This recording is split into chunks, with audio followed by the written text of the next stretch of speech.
morning and welcome to another edition of E.W. Jackson for America. Great to be with you again this morning. We have a lot to cover this morning. The first thing that I want to point out is this absolute lunacy and hypocrisy of the left. They're trying Daniel Penny in New York for having defended the people on a subway who were threatened by a guy who was clearly drug-addled, probably psychotic. They're threatening to kill people, saying he's willing to spend the rest of his life in prison. He's willing to die. Basically had everybody on the subway, and these are people who ride the subway regularly, had everybody on the subway scared out of their wits.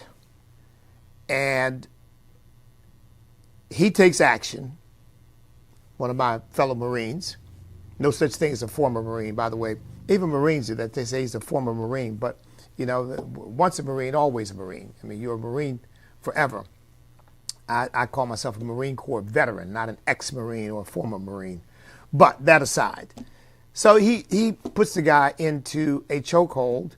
They've shown videotape of his initial interview with police in which he's saying, hey, look, I wasn't trying to hurt the guy. I certainly wasn't trying to kill anybody.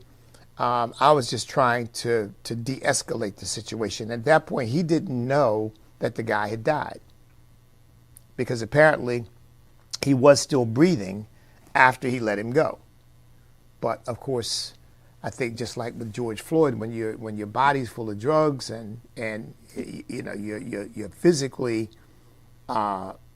challenged anyway in the sense of poor health and drug addiction and all of this, an event like this can mean the end of your life, not because something wrong was done by Daniel Penny, but because this guy was just really living on the edge already. But that aside. So they've got him in danger of losing years of his life for having defended the people on that subway. And yet at the same time, the criminals in New York City, they're continuing this no bail, low bail nonsense of allowing these criminals to just run free.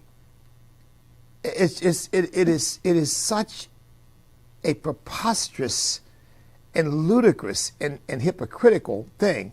And again, it begs the question, doesn't it? Are these people trying to destroy the country? And I think many of you would say, yeah, that's exactly what they're trying to do. At least they're trying to set it up so that such drastic action is necessary to correct things that they are given the power to do all of this radical stuff that they think needs to be done, like what I was describing yesterday in Chicago, you know, bulletproof glass around the courtroom, excluding all the people who are supposed to be there to observe the proceedings. It really, in effect, excluding them. So now if you follow that model, our court system is no longer an open or public system with public access. It really is a closed system. It's like a communist country. So basically, they allow the criminals to run free. They slap them on the hand when they commit violent crimes against American citizens. But they punish people like Daniel Penny, who is trying to defend law-abiding citizens who are simply trying to go from home to work or work to home or whatever, or just travel the subway in peace, not bothering anybody. They punish him for intervening to try to help people. But the criminals, and we've seen some of the stuff that they've done, attacking police, attacking women, viciously beating women, and very often out of jail within a couple of hours afterwards because you have this no bail system where basically you can't hold people with bail because rich people can pay their bail and poor people can't. So I don't care what kind of violent crime they committed, you got to let them go. There's a part of me that says, you know what, while they're in power, let them keep acting crazy so that every American can see these people are not for you. It almost seems like as if they really do hate the American people, that maybe Hillary Clinton's remarks and Joe Biden's remarks are not one-offs or not sort of departures from mainstream Democrat thought, but really express mainstream Democrat thought. I don't think the rank and file people in the Democrat Party feel this way, but the elite certainly do. That these people out there who don't understand what they're trying to do for the country are just garbage, are just a bunch of deplorables, are just a bunch of idiots who walk around clinging to their Bibles and their guns and being hostile to people who are quote unquote not like them. That's pretty close to what Barack Obama said. Because you see, it's never about them. It's never about their policies. It's never about the things that they're doing. No, no, no, no. It's about you and me. We're just too stupid to get it.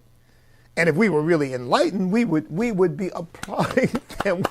We would be bowing down and thanking them for all the wonderful things that they are doing for us.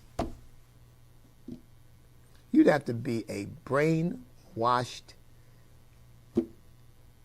I don't know. I mean, you just have to be so indoctrinated that you can't you can't see your way out of the rain, because it is clear that almost no policy that they seek to implement that I can think of is good for the American people.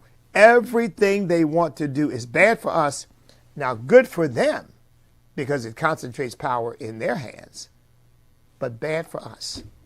You know, we haven't been talking much about climate change, and now that Burgum has been, I don't know who Trump has appointed. I don't think he's made an appointment yet to the Department of Environmental Protection. I've said that the Department of Environmental Protection should have its name changed to the Department of Environmental Stewardship, and its job should be simply to advise the American people with the best scientific information about things that we can do on our own property and our own lives to help the environment, instead of this apocalyptic nonsense of the planet's going to end and we've got to do something and we got to mandate electric cars and you got to get rid of your gas stove and all this crazy stuff that they come up with. Because again, it's not really about saving the planet. These people couldn't save a BB. I mean, are you kidding? They're going to save the planet? It's about getting control in the name of saving the planet. You may not like bugs, but you're going to really be a better person when you eat these bugs. And stop eating all that nasty chicken meat and beef and steaks. You got to cut that stuff loose. You got to learn to eat bugs because they're really good for the planet. I mean, and I guarantee, you know what? These people will be dining on sushi and filet mignon and caviar and whatever else they want to eat while they're pushing bugs on the American people. So none of their policies benefit us, but somehow we're supposed to be grateful for all the good things that they're doing for us, because after all, I mean, they are enlightened so far beyond us that the only thing we should just do is say thank you. Right? Just say thank you. Thank you for deigning to look out for we empty-headed peons who really don't have the enlightenment that you have, and we are more than happy to accede to your superior understanding of the way life ought to work.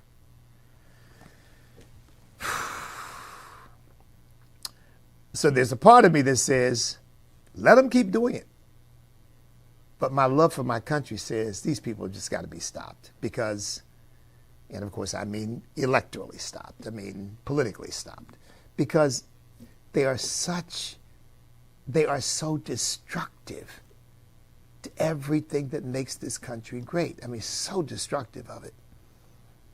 So, here's just another example. Now, it is my prayer that Daniel Penny will walk out of that courtroom found not guilty by a jury of his peers for having taken nothing more than reasonable action to defend himself and others against a dangerous perpetrator.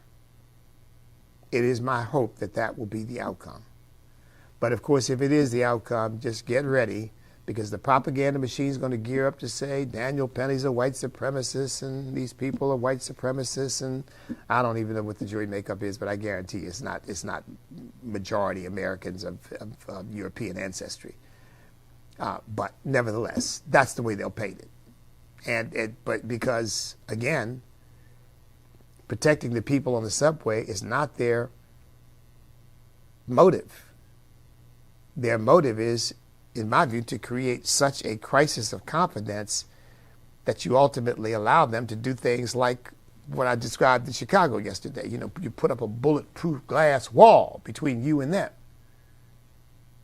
And that way they can do whatever needs to be done with the rabble, and it doesn't have to touch them. I mean, that wall to me is a metaphor for the way they want to live. We don't need walls in our country, but they build mansions with big walls around them. And Americans don't need guns, but they can hire security who are armed to the teeth. It's a metaphor. They built a gigantic bulletproof wall around me, and the rest of you deal with these wonderful policies I have in mind that are, if you just knew better, you'd really appreciate. Lord, have mercy upon our beloved country.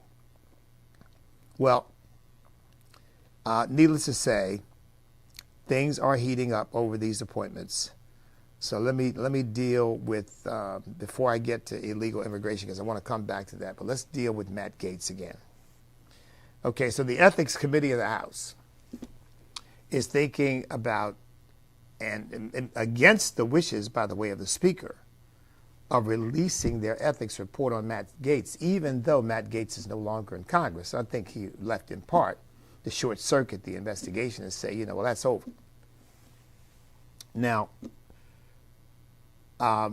Marjorie Taylor Greene, who's always the lightning rod, is saying, okay, well, if you're going to release the report on him, then you ought to release the report on all of the people who have entered into non-disclosure confidential agreements with staff members and others who have accused them of sexual harassment and triggered ethics committee investigations, which have been buried in order to protect them. She said, if you're going to do that, then let's just let it all hang out.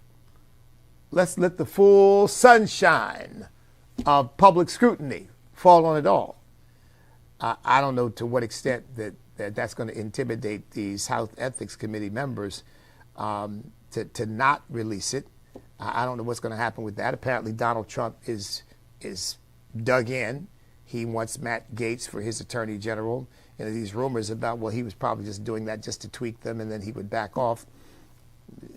I doubted that when I heard it, but nevertheless, you know, conspiracy theories abound. And theories about Donald Trump abound because he does keep people guessing. So I can't give you a guess as to whether they will release this report. It appears that they're headed for that. And I can tell you, however, my view on this. I don't think that report should be released to the public, and here's why. Because a Congressional Ethics Committee investigation is a one-sided investigation, okay? It is not like a trial. A trial is supposed to be a battle of gladiators, where both sides bring the most vigorous arguments and evidence they can to their position on the issue, and then a neutral set of arbiters, we call a jury, then decide based upon having heard both sides vigorously defending their perspective. And so you have something of a much more fair and neutral and balanced consideration of the facts and the issues at stake. Whereas an ethics committee, you and I don't know who they investigated, who they talked to. It's not public. which is why the outcome of the investigation has not yet been made public. But what we can certainly surmise is what we know. We don't have to surmise. I mean, we know that it does not have the vigor of a public trial, and therefore the conclusions that might be reached or the recommendations that might be made are likely based on a far less vigorous process of investigating the facts. So Matt Gaetz is now a private citizen. Of course, he's about to become Attorney General if Donald Trump's nomination is indeed confirmed by the U.S. Senate. I think that's another issue, by the way, whether it will be. But in my view, the Senate certainly ought to take a look at that Ethics Committee report because, again, they ought to take a look at everything. And Matt Gaetz will certainly have the opportunity to vigorously defend himself in that process. I believe he'll have to, right? He'll have to be able to bring evidence to bear to show, look, the thing they're accusing me of there, I didn't do. The thing they're suggesting here, it's out of context, or it doesn't really work. Now, the worst accusation that I have heard, at least, having not done my own extensive investigation of Matt Gaetz, I just got a little bit too much on my plate to be doing that. But the worst allegation I've heard is that a witness saw him having sex with a 17-year-old girl. Now, there are a number of questions that raises, because while 17 years old, and how old is Matt Gaetz? Mid-40s, I guess, I'm guessing. And this was a few years ago, so maybe he was in his late 30s, early 40s, I don't know. Considerably older than 17, obviously, probably by about 20 years, easily. Now, that might strike us as a little exploitive, a congressman using a 17-year-old girl. And it probably is, by the way, although I would say, sadly, and I don't know who the 17-year-old girl was, and her identity will probably never be released, but sadly, there are some 17-year-old girls who, you know, brought up the wrong way and certainly at least contribute to some of the problems that they have as a result, or maybe just turn rebellious and do that. But here again, I'm not passing judgment on this 17-year-old. I'm just speaking theoretically now. This girl may be pristine, and she may have really been, she could have been the victim of a really serious manipulation and predatory behavior. I don't know. Okay, I'm just saying I don't know. But here's what I can say factually. So none of what I said to you am I passing off as facts about this situation. But here's what I will say. The age of 17 is in many states the age of consent. In other words, for a grown man of no matter what his age is, to have intimate relations with a 17-year-old girl is not statutory rape in many states. Among those states are Colorado, Illinois, Louisiana, Missouri, New York, Texas, and Wyoming. Remember, age of consent laws vary from state to state. I doubt that there are any that where 15 is an age of consent. There might be some where 16 is. When I was in Massachusetts, Barney Frank was trying to get the age of consent lowered to 16 years old. It's one of the things that kind of got me thinking about. I was a Democrat at the time, and I thought, what? And then I realized Barney Frank was no but old pervert himself, and basically he was trying to change the law so that he could carry out his perverse intentions, probably with kids that he was targeting. And you know, here's a guy who's going to change the law to make sure he doesn't go to jail for taking advantage of kids.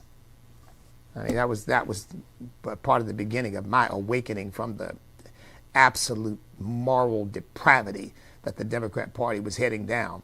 And that Massachusetts was kind of leading the way, Massachusetts and California, but the whole party ultimately went the same way. The whole party is not there. I mean, it's a coalition of the godless. And while I believe rank and file Democrats step back and look at that stuff and go, man, that I don't agree with that or support that. And they think, nevertheless, but the party cares about the poor and they cares about minorities. Eventually, I think not only black men and Hispanics, but eventually the whole country's going to wake up to the fact that the Democrat Party is really a curse. And the whole thing needs to be done away with and start a new party that maybe is center left, but doesn't have with it all these like Seth Moulton is dealing with up in Massachusetts. You merely raise the question of a biological male going into playing on female sports team, and suddenly you're persona non grata, and you are the enemy, and you're a Nazi, and you're a transphobe. I mean, all this crazy stuff.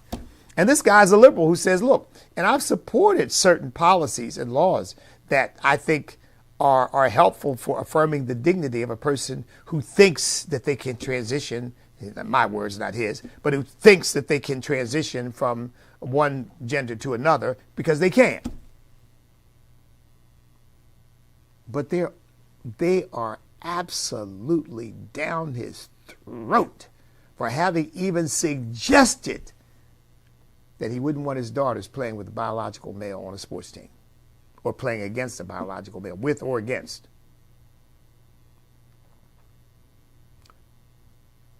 Every state's laws differ in this regard. So all I'm saying is, and Matt Gaetz is from Texas, right? All I'm saying is, if that's what they have him on, they better look again, because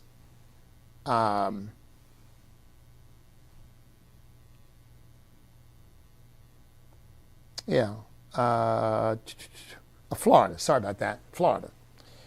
And again, what's the age of consent in Florida? Said that may be where they're getting him. But I guess my point is, this is not a kind of a slam dunk, at least legal issue. I mean, we may say it's a slam dunk moral issue, because in the case of moral turpitude, and for some that may be enough to disqualify him. But it's not a slam dunk legal issue that he did something that is against the law. Let me see what the age of consent is in Florida. Okay, so in Florida, the age of consent is 18. So if you're under 18, you cannot give consent to sexual activity with an adult, or I guess for that matter with anybody. But you know, that's the way this usually works. I mean, if a 17-year-old engages in intimate behavior with another 17-year-old, the likelihood of there being some charge over that, I think, is probably close to nil, as teenagers doing, sadly, what teenagers all too often do in our country. But if it's an adult, which begins at age 18, and you're having relations with somebody under the age of 18, then you potentially have a legal problem. So Florida is one of those states where, you know, legally he couldn't do that, if that is true. So, but again, it's one of those kind of marginal issues, because, you know, you go one state over and now it's legal. So again, the moral question is a separate question from the legal question. So given the fact that this is murky at best, now don't get me wrong, from a Christian perspective, you know, 30-some-year-old man should not be utilizing a 17-year-old girl, period. Of course, from my perspective, from a Christian perspective, people shouldn't be having intimate relations outside of marriage, period, anyway. But I have to be honest, folks. I cannot use that standard to disqualify people from serving us in appointive or elective office, because if we use that standard, there wouldn't be but 2 or 3 people left.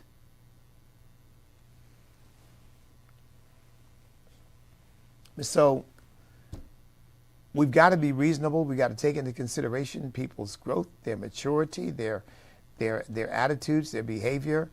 And again, since I'm not Florida, I don't know Matt Gaetz personally. I don't know anything about him personally. He's got some supporters, obviously. He's got some detractors as well. I just don't know. We'll have to see what ultimately unfolds here.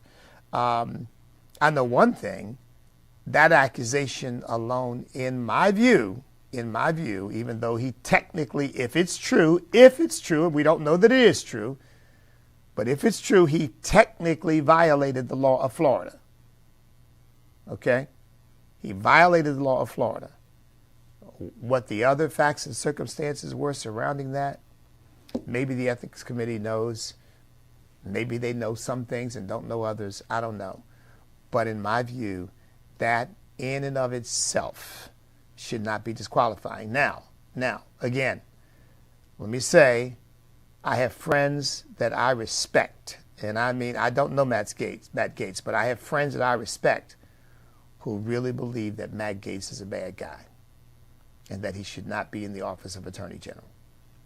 So I'm just putting it out there for your consideration. I don't know where you may come down on it, but I do have Christian conservative friends that I respect who are 1,000% supportive of Donald Trump, who believe that this is a bad appointment. So we shall see where that all goes. And I guess if the House Ethics Committee releases the report and poisons the public and senators start getting some pressure, maybe we learn more about this than we know now that maybe changes my mind or maybe changes yours. We shall see. But Donald Trump right now, here's the other thing I would add. Donald Trump has got to know the good, the bad, and the ugly, wouldn't you think? I mean, I can't believe that Donald Trump has appointed this guy without him and his staff thoroughly vetting him and looking at the facts and determining, okay, is this a fight we want to have? And wouldn't you think? I don't believe that Donald Trump's walking into this blind and say, "Oh, I don't care what he did. I don't know what he did. It doesn't matter." I don't believe that. So I believe that Donald Trump must have looked at it, assessed it, and said, "You know what? Yeah, maybe, he's made some mistakes, but I don't think he's done anything that disqualifies him from serving as Attorney General in my administration." So now that's up to see whether the Senate will agree with that judgment. Okay, so with that out of the way, let's get into a couple of other things. I'm leading up to immigration because this is what I really want to spend time on. Oh my God, I cannot believe it. Oh, wow. So you know what? So let me deal with this now. So Marjorie Taylor Greene, obviously the gadfly, the lightning rod, the take no prisoners type, is also making an issue. Apparently one guy was elected to Congress who thinks he's a woman. He's not a woman. He thinks he's a woman. I have to tell you, I am elated, that Marjorie Taylor Greene is making an issue of this because this is a symbolic issue. It's a cultural issue. We've got to end this madness. And if they go along with it in the House, then it sends a signal to the country that this is really the direction in which Republicans, too, are going to be leading. And they ought to take a hard, clear, unequivocal stand. And I have to tell you, I have had my questions about Speaker Johnson. Again, I have friends who know him and really believe in him, really believe that some of the machinations we've seen so far are because he's got a very small majority.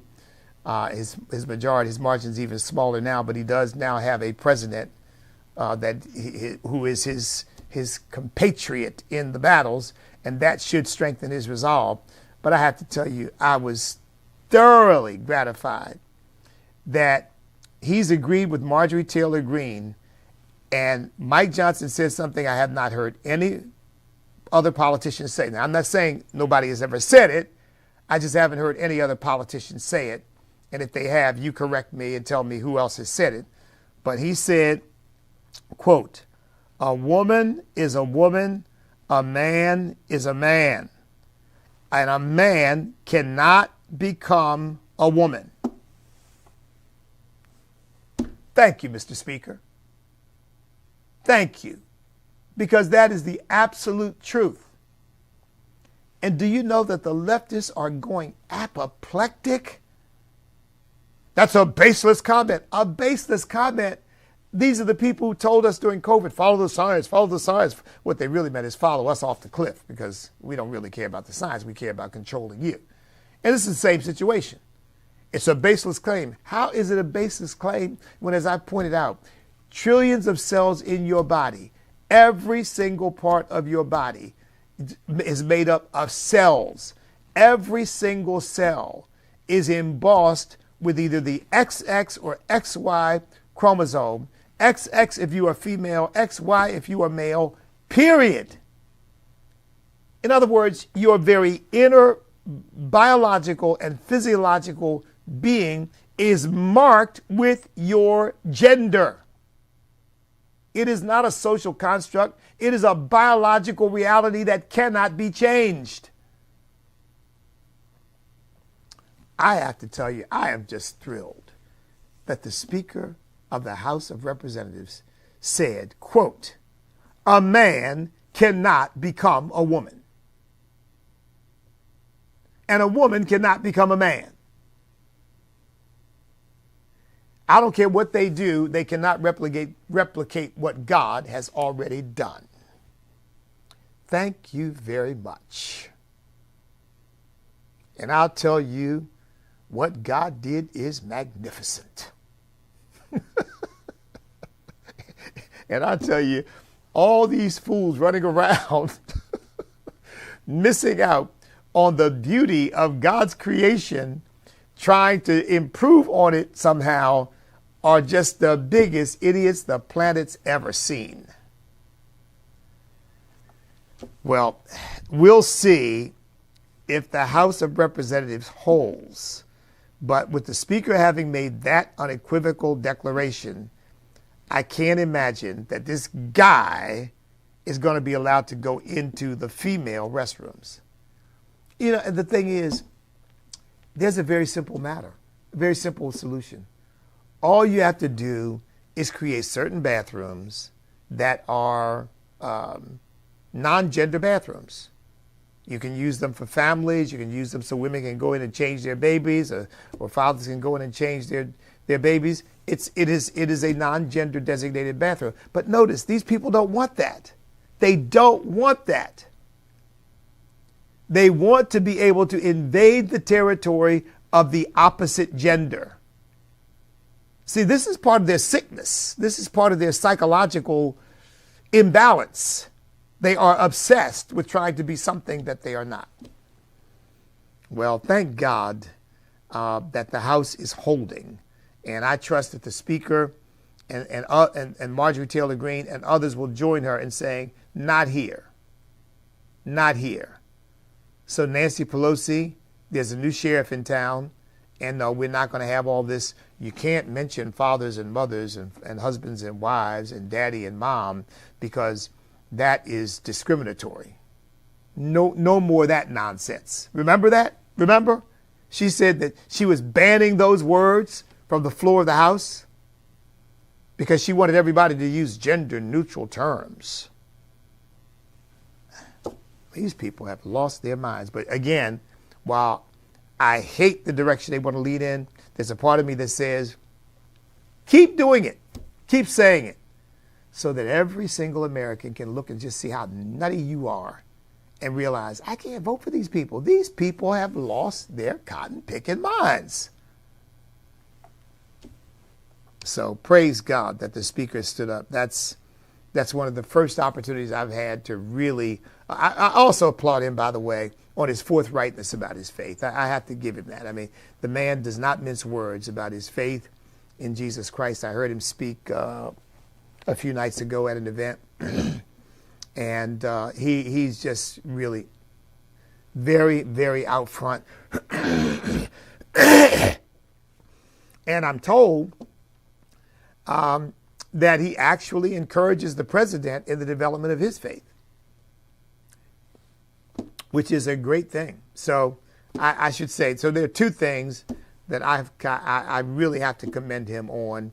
There'd be probably some others if I went back and looked at it. So I hope that he is going to make all of us just gratified and godly proud of the way he leads the House, even in the difficult circumstances he will find himself, and that the Republican caucus sticks with him and doesn't try to use the weakness of their margin, their majority margin, to undermine the Speaker and to try to make hay for themselves. I hope that they unify around him and uphold him, and I hope that he leads in the same kind of vigorous way that the President of the United States, President-elect Donald Trump, is trying to lead as well. Well, look, more on just a quick one on Google, that apparently Google's got this big party that they want to do for all the leftists and the Democrats. And they're saying, oh, no, but we would do this for Republicans too. Prove it. Prove it. Show me one event you've had and hosted for Republicans. Because I've never heard of one. Have you? And these people are liars. And you know what?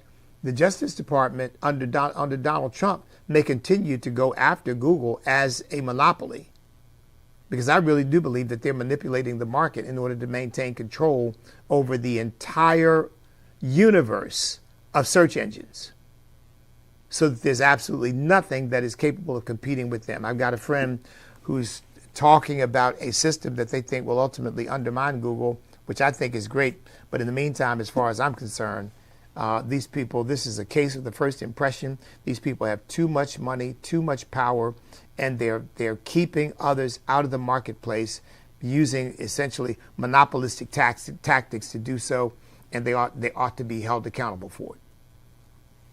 I mean, have you used Google, the Google search engine? I mean, I have to admit I do, because it's just easy and it's convenient. And I mean, I know about DuckDuckGo and all that, but you know, time is so short and you just go to it. But a lot of times, you know, when you put something in the Google search engine, you know you're getting a biased response. You know it. And you say, well, now, wait a minute. Why doesn't this come up? I mean, for example, if I search any news story, the first things that come up will be CNN, MSNBC, NBC, and even what little conservatism is left at Fox. And there's still plenty of people, of course, there who lean conservative. I mean, Lawrence Jones is clearly conservative. Sean Hannity is clearly conservative. Ainsley Earhart is conservative. And I guess Brian Kilmeade and Steve Doocy also lean conservative. But the network itself, we know, is really not, and the heads are really not. And there's certain things that they, you know, that essentially shut down. In fact, I think that's the reason for Fox Nation. Fox Nation is sort of the outlet to say, oh, see, all the conservative stuff, you can go over there to Fox Nation and see all the conservative stuff you want to see. But you do a search on some matter, and Newsmax, One Nation, One America News, Fox, which is, of course, the most watched network on cable news, they come up last, if at all, on any news story. Now, you put in their name, and then they will come up. But if you don't put in their name, they don't even come up in the Google search engine. It's as if they're not even writing about the story.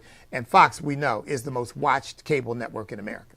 So that's just one example. We know these people are completely biased, and that they're using the power of Google to try to control the thinking of the American people, and something needs to be done about it. I don't want to censor them, but they're essentially censoring us, and so they ought to pay a price for that. Again, I want to commend Chairman Whatley for actually taking action. I said I'm a lot happier with him than I was with Ronald McDaniel, that's for sure. I can't blame him for the changes in the platform, because, of course, Donald Trump's people were responsible for that, for watering down some of the stronger pro-life, pro-family planks in the platform. I can't blame Michael Whatley for that, because he works for Donald Trump now. In fact, he is Donald Trump's pick to head the RNC. But I'll tell you what, I really appreciate the job he's doing in going after this election fraud and manipulation and violations of the law. He is on it. And he has said that he thinks that the Congress should really pass a law indicating some basic standards for our elections that regularize things nationwide. And I agree with that. You know, the states have the right to manage elections. There need to be some federal guidelines that assure that the vote of every American will be protected and preserved. And so, for example, he says we ought to have a national standard that you must show an ID in order to vote. A national standard that you must have proof of citizenship in order to register to vote. I mean, what is wrong with these things? National standard says all ballots must be in on election day. You can't mail a ballot on election day and it's received a week later and you're supposed to be counting that. I mean, that's ridiculous. They must be received by election day. If they're not received by election day, they don't count. This stuff of waiting 2 and 3 weeks and a month to get an election result because you got all these mail-in ballots that have not yet come in, and then you got to go through the process of verifying their signatures and all of that. No. I mean, those are 3 things that he's recommending. I agree with all of them. No voting without an ID. No mail-in ballots after election day. Absolutely. And by the way, you know what? I don't know whether you need a federal law to do this, but all these drop boxes need to be completely done away with because these things are not secure.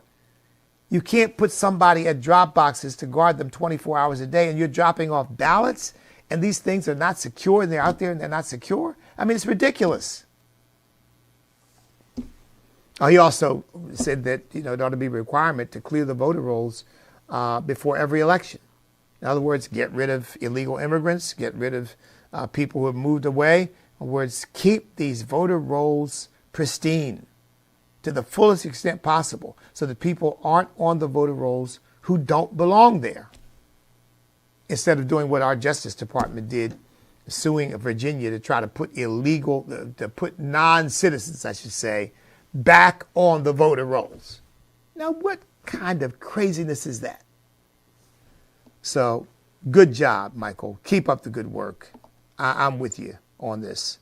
And so thankful that it's you and not Ronna McDaniel. Goodbye, good riddance. I called for a resignation long before she left, but thank God she's gone. Let's see. What else do we have in the few minutes we've got left? And here I said I wanted to talk about illegal immigration. I've just about used up all the program. So let me hit that. Donald Trump is going forward with a very, very aggressive effort to deport illegal immigrants. I didn't know this. We have 1.4 million illegal immigrants in America who are already under a deportation order and it has not been enforced. In other words, there's 1.4 million. All the adjudicating of their cases is over. They have been ordered deported and they've never been deported. And Donald Trump says, that's where we start. Tom Homan says, that's where we start. They're going. We're going to find you and you are going. Yeah, because there's no more due process due these people. See, and in my view, there ought to be a summary process anyway, so they don't have to go through the entire, they can't exploit the American legal system to stay in our country and in effect defeat the system by attrition. You just remain and remain and remain and remain. Before you know it, you got children. Those children are American citizens. And you just basically become entrenched because you just beat the system. You just wear it out. I think there ought to be a summary process. You're here illegally. You're not. Look, we don't need to put you through a hearing in order to deport you. If you are here illegally, if you don't have any proof that you came into this country legally, which you ought to have a green card, you ought to have something that documents that. If you don't have that, you are gone. And the burden is not on us to prove that you belong here. The burden is on you. And if you can't prove it, you are out. In my view, you don't need a hearing. You're not an American citizen. You're not entitled to exploit our court system and just basically put the American taxpayer through the expense of defending you. Because, these people get lawyers and they get advocates and they get, you got all of these NGOs that will serve as their legal counsel and they just keep the system spinning. And Donald Trump is had it with that. So we'll start with the 1.4. Get them out. They've already been declared illegal, subject, and not subject, ordered deported, and they're still here. Now that just goes to show you, these leftists always say, we have a broken immigration system. No, we have a bunch of leftists out there who don't want to implement the laws we have on the books already. That's the problem. Yeah, am I saying there's nothing in the immigration to fix? Of course not. But let's get the border secure. Let's get the people out who are supposed to be out anyway. And then let's round up all the people who have come here illegally and ought not be here. And let's do that in summary fashion. And once we've secured the border, then we can talk about, okay, are there any reforms we want to make to our immigration system, to the numbers of people we allow in? In my view, we ought to be reducing the numbers of illegal aliens we allow into the country. Because I think we've got so many now, not just illegals, but even people who come in. Because, you know, we admit about 1 million people a year into our country, legally. We admit about 1 million a year. So we ought to have time, because even though we did this in 1927, after the Great Migration of the Irish, and I think the Italians as well, although many more Italians I think came a little bit later, but we stopped the process, slowed the process down to give us an opportunity to assimilate and enculturate the people who had come. And we need that now. I mean, we got 50 million people in our country now who were not born in the United States of America. 50 million. So Donald Trump is going to do something about that, thank God. And by the way, and part of that, he's going to start cracking down on businesses that are hiring illegal immigrants. Good. Good. Because the United States Chamber of Commerce, as far as I'm concerned, is an abomination. Now, I'm not speaking to every person who's a member of it, because some people may be members of it because they think it's important for their business. But that thing is, as far as I'm concerned, that thing is nothing but a traitor to this country. They could care less about what happens to America. What they seem to care about is their bottom line and exploiting whatever labor they can get their hands on. They don't care where it comes from.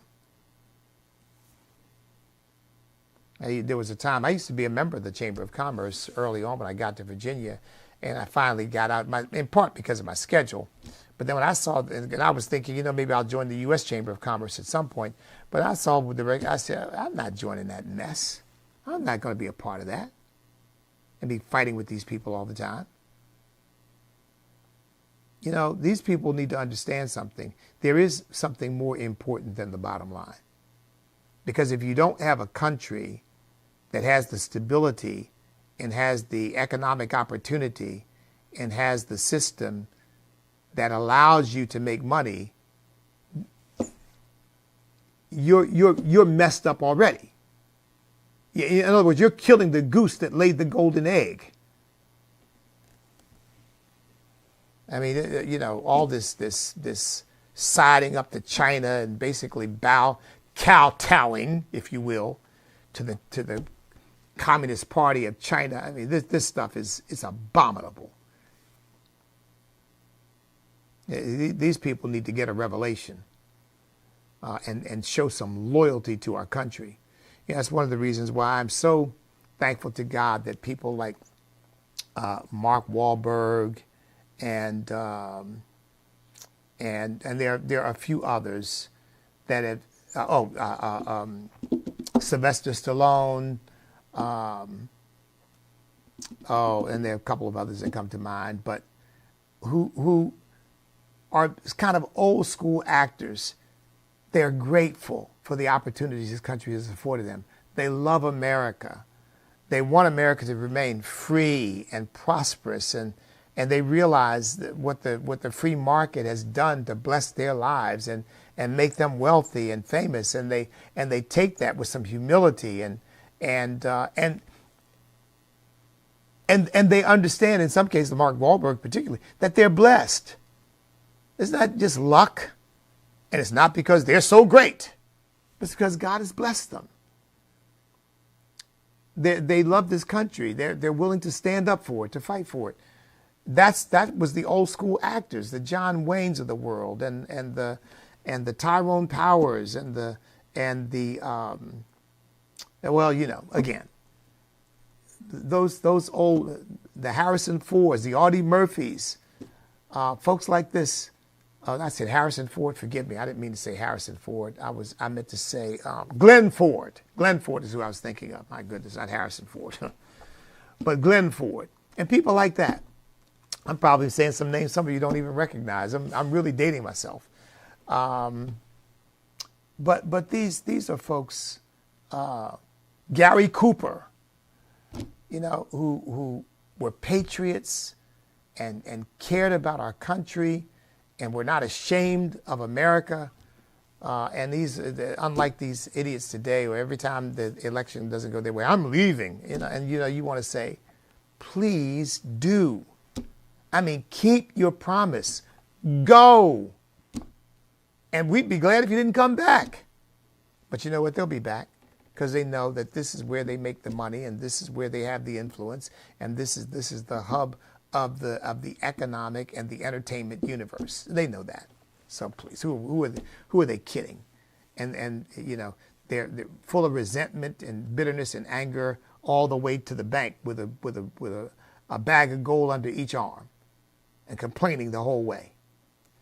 Okay, I've got to go. I think I've covered pretty much everything that I intended to cover. Didn't spend as much time on illegal immigration as I thought I was going to, but that's the way it works anyway. I start out the program with an idea in my mind as to what I'm going to say, and then sometimes things go an entirely different way. But it's okay. Oh, one last point. Apparently, Joe Scarborough and his, I guess that's his wife, is his wife, Brzezinski? They are now trying to side up to Trump, which is amazing, isn't it? I mean, they want to side up to Hitler. They want to side up to a fascist. They want to side up to what happened. You know what happened? These people are interested in their own survival, success, and these lies that they told about Donald Trump. It tells me they knew they were lies when they said them. And now all of a sudden they're backtracking and they want to get to know him and they want to open lines of communication. I'll tell you, their hypocrisy knows no bounds. And I tell you something, Donald Trump is gracious enough to do it. I have to be honest, folks. If I were in his place right now, I think I'd put them in the queue and say maybe 2 or 3 years down the road, maybe you'll have an opportunity to talk to me. But you people are such liars and such despicable characters. Why in the world would I ever want to be in your presence after the nasty things you said about me? And you can forgive people and still not trust people. You know that, don't you? You can extend forgiveness, which means you're not walking around with bitterness or hatred or anger. But at the same time, that doesn't mean you trust them. So you don't say, well, I forgive you for that, and then put them in your kitchen to fix your next meal. So, okay, gotta go. God bless each and every one of you. The agenda has not changed. Stand up, step up, speak up, refuse to back up, because we cannot be defeated if we will not quit, because we are on God's side. God bless everybody.